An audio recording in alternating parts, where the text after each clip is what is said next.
श्री राम मंदिर के दर्शन। सबसे पहले एक बहुत जरूरी बात साफ कर देता हूँ।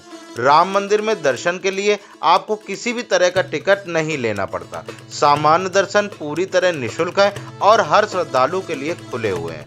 मंदिर के दर्शन का समय सुबह करीब 6:30 बजे से दोपहर 12 बजे तक और फिर दोपहर 3 बजे से रात के 9 बजे तक रहता है। अब दोस्तों, मंदिर में प्रवेश से पहले सुरक्षा को लेकर कुछ जरूरी बातों का ध्यान रखना पड़ता है। राम मंदिर परिसर के अंदर मोबाइल फोन, कैमरा, बैग या कोई भी इलेक्ट्रॉनिक सामान ले जाना सख्त मना है। लेकिन परेशान होने की कोई बात नहीं है, क्योंकि मंदिर के बाहर लॉकर की अच्छी व्यवस्था मौजूद है, जहां आप अपना सामान सुरक्षित रख सकते हैं। लाइन में लगने के बाद पूरा सिस्टम बहुत व्यवस्थित तरीके से चलता है। हर जगह सेवक और सुरक्षाकर्मी मौजूद रहते हैं, जो आपको सही दिशा में गाइड करते रहते हैं। कहीं धक्का मुक्की नहीं, कहीं जल्दबाजी नहीं। सब कुछ बहुत शांति और अनुशासन के साथ होता है। जैसे जैसे आप आगे बढ़ते हैं, मंदिर का वातावरण अपने आप मन को छूने लगता है। घंटियों की आवाजें, जय श्री राम के जयकारे और एक अलग ही सकारात्मक ऊर्जा महसूस होती है।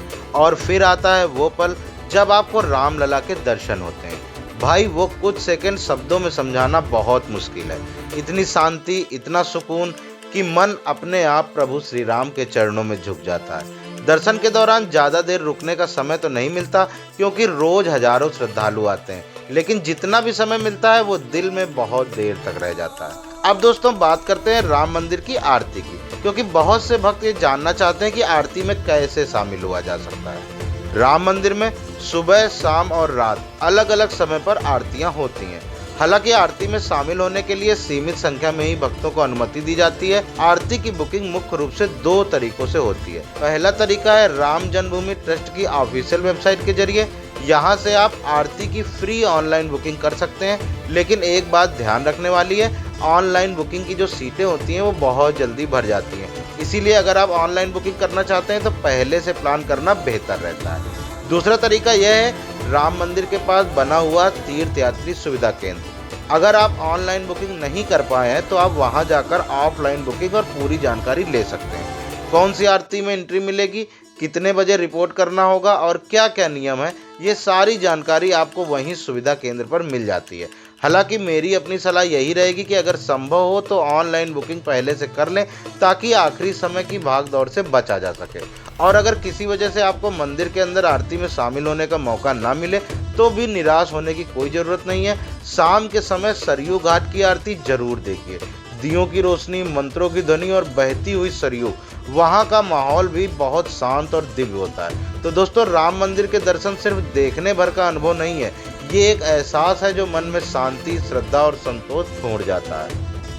अब दोस्तों, अगर आप श्री राम जन्मभूमि मंदिर के दर्शन कर चुके हैं तो अब सवाल आता है कि अयोध्या में बाकी जगह कैसे और किस क्रम में घूमी जाए ताकि समय भी बचे और थकान भी ना हो।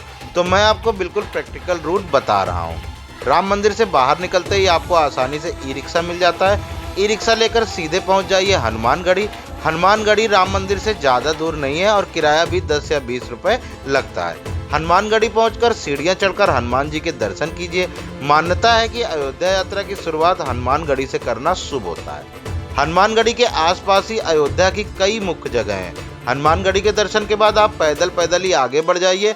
सबसे पहले पहुंचेंगे दशरथ महल। वहां पर दशरथ जी के महल का आनंद लीजिए, वहां पर भ्रमण कीजिए। और उसी के पास में बना हुआ है कनक भवन। कनक भवन वही महल है जिसे माता सीता को माता कैकेयी ने मुंह दिखाई के रस्म के स्वरूप भेंट में दिया था। ये सारी जगहें एक दूसरे से बहुत पास हैं, इसीलिए पैदल घूमना ही सबसे सही रहता है। अब जब आप ये सारी जगह घूम लीजिए तो आप वापस हनुमानगढ़ी आ जाइए और वहां से फिर ई रिक्शा ले लीजिए। अब अगला स्टॉप है राम की पैड़ी। राम की पैड़ी सरयू नदी के किनारे बनी बहुत ही शांत जगह है। वहीं पास में ही है नागेश्वर नाथ मंदिर। ये मंदिर भगवान शिव को समर्पित है और मान्यता है कि इसे लव और कुश ने स्थापित किया था। राम की पैड़ी और नागेश्वर नाथ मंदिर आप आराम से एक साथ घूम सकते हैं। अब दोस्तों, अयोध्या की एक बहुत खास और शांत जगह है मणि पर्वत। लेकिन ध्यान रहे, मणि पर्वत अयोध्या के दूसरे साइड में पड़ता है। वहां जाने के लिए आपको रेलवे लाइन क्रॉस करनी होती है। इसके लिए आपको आने और जाने का कन्वेंस एक साथ कर लेना आपके लिए बेहतर रहता है। आमतौर पर राम की पैड़ी से वहां तक आने और जाने का किराया 200 से 250 रुपए के बीच में रहता है।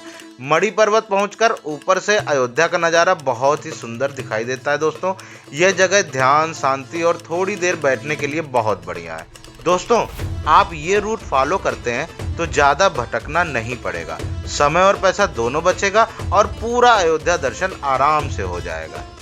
अब दोस्तों, अयोध्या आने वाले हर यात्री के मन में एक सवाल जरूर रहता है कि रुकने के लिए सबसे सही जगह कौन सी है। तो चलिए मैं आपको बिल्कुल प्रैक्टिकल जानकारी देता हूँ।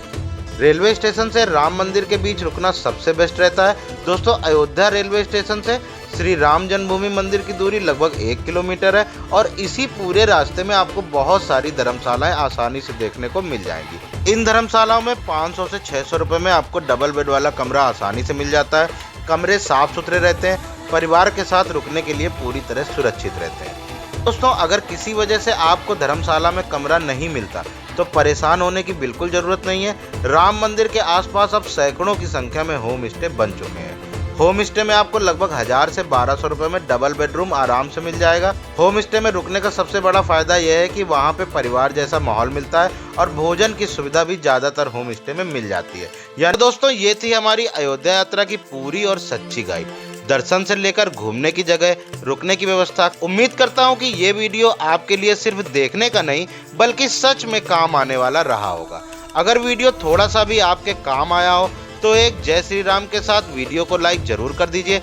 चैनल पर ऐसे ही ईमानदार और काम की यात्रा गाइड आगे भी मिलती रहे, इसके लिए चैनल को सब्सक्राइब करना मत भूलिएगा और बेल आइकन भी दबा दीजिएगा। और हाँ दोस्तों, इस वीडियो को अपने परिवार, दोस्तों और बाकी राम भक्तों के साथ जरूर शेयर कीजिए ताकि उनकी अयोध्या यात्रा भी आसान हो सके। कमेंट में मुझे जरूर बताइएगा कि आपको वीडियो कैसा लगा और अगर अयोध्या से जुड़ा कोई सवाल हो तो वो भी लिख दीजिए। मैं पूरी कोशिश करूंगा आपको रिप्लाई देने की।